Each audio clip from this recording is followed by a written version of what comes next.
Bonjour à tous, Louis-Philippe, maraîcher depuis 10 ans dans un village appelé Les Crénés, à côté de Bressé, dans le Sud-Manche. Aujourd'hui, je vais vous parler du semis de navets. Alors, tout d'abord, parlons des différentes variétés de navets que vous pouvez rencontrer en semences. Vous allez avoir le navet rond, jaune à boule d'or, de Nancy à feuilles entières. Les voilà tous les deux. Voilà. Hop, et ça, c'est les graines du navet de Nancy. Après, vous allez avoir le navet aplati, Milan rouge ou rave d'Auvergne. Après, vous allez avoir le navet demi-long, le demi-long de Croatie et le blanc d'hiver.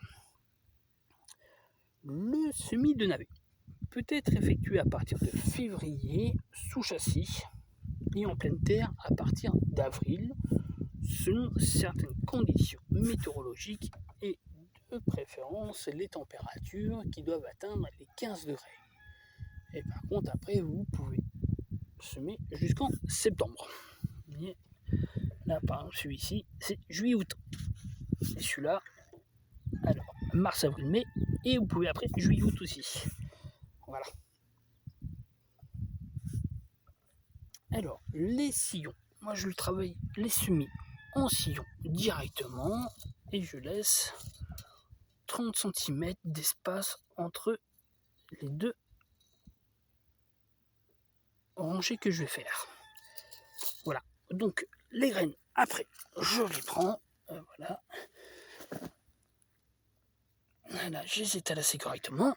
Hop, je prends mon râteau. Voilà, je pousse, hein, toc, toc, toc, toc, toc, et je tasse. Ça évite comme ça que les moineaux viennent gratter trop. Donc, après cela, donc, je fais un arrosage modéré le matin et le soir pour éviter tout ce qui est altis. Donc l'altis, c'est un petit insecte qui ressemble plus à une puce qui saute de feuille en feuille et qui ronge les feuilles et qui empêche le bon développement du navet. Après, on va rencontrer aussi la mouche du navet. La mouche du navet, elle pond ses œufs au niveau du colleret, directement ici. Voilà, comme ça, là, elle pond là. Et après, vous allez avoir, les œufs vont éclore et ça va donner des asticots qui vont attaquer directement la partie inférieure de votre navet, creuser des galeries à l'intérieur et va faire pourrir directement votre navet. Après, on appelle ça le navet véreux. Et le problème, c'est que la conservation après, c'est râpé. Voilà. Alors, la mouche du navet, vous pouvez semer, pour éviter de la voir, vous pouvez semer à côté une rangée de fenouil. Par exemple, la fenouil est un répulsif naturel contre la mouche du navet, avec son odeur. Assez forte quand même.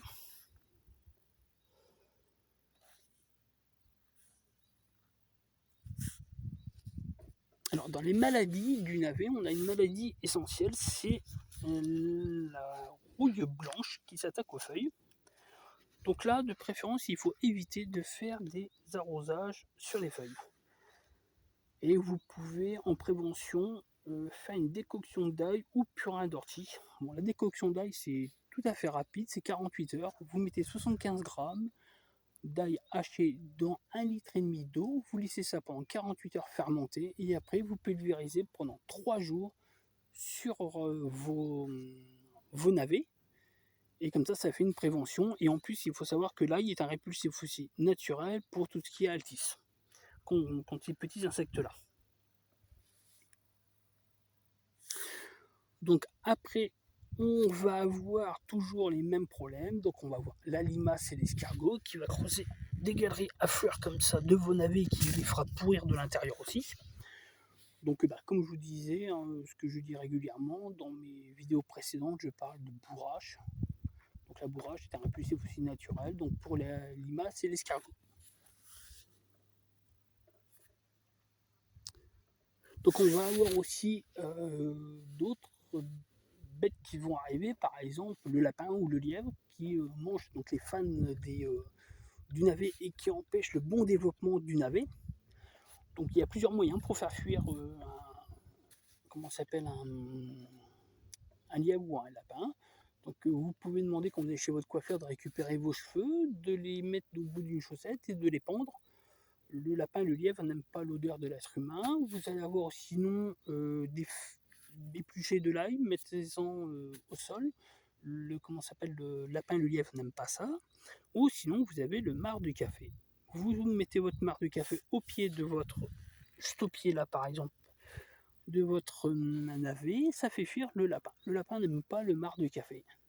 Et ou sinon vous pouvez le saupoudrer directement sur les feuilles et c'est un dégoût complet pour lui aussi. Pour le lièvre pareil. Donc on va avoir aussi d'autres qui vont arriver pour gratter. Le moineau par exemple, le pigeon, le geai, la pie, vous allez avoir aussi le choucas ou le corbeau par exemple, qui vont gratter, qui vont détruire le semis. Donc alors moi ce que je fais, j'installe un petit piquet, puis après je mets une bouteille au bout, une bouteille d'eau par exemple, et ce qui fait fuir, avec le bruit ça fait fuir, et avec le reflet du soleil, tout ce qui est moineau et autres. Voilà, ça fait ça. Vous voyez, après ça bouge, tac. Voilà, je le fais bouger, mais quand il y a du vent, ça le fait bouger, ça fait cogner contre le piquet, et ça fait du bruit. Et ils aiment pas trop ça. Ça les fait fuir. Donc faisons un petit récap de tout ça.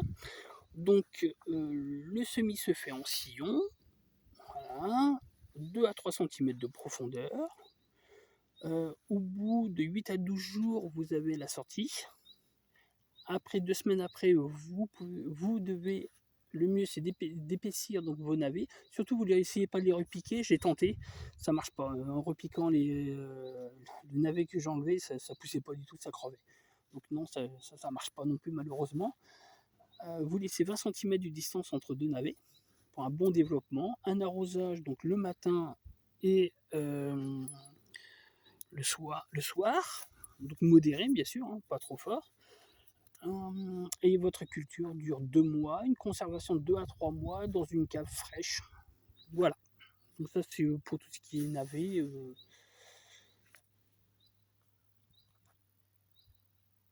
Et donc dans le navet, vous pouvez consommer le bas par exemple.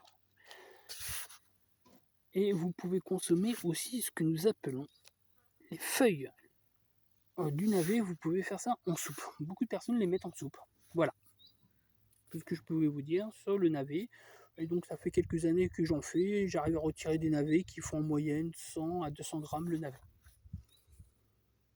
Tout en respectant la nature, sans utiliser des produits phytosanitaires ou chimiques, voilà. Et le navet aime bien donc un bon désherbage et un bon binage régulièrement pour éviter comme ça de faire un excès d'arrosage.